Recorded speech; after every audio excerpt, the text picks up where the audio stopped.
I-80. When? Until 10 p.m. Mountain Daylight Time Thursday. Impacts. Travel could be very difficult to impossible. Additional details.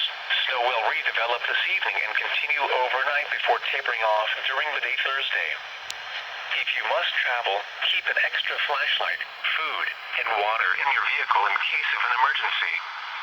For graphical depictions of the snowfall forecast, including official National Weather Service forecast, high-end amount, and low-end amount, visit weather.gov/Salt Lake City/winter.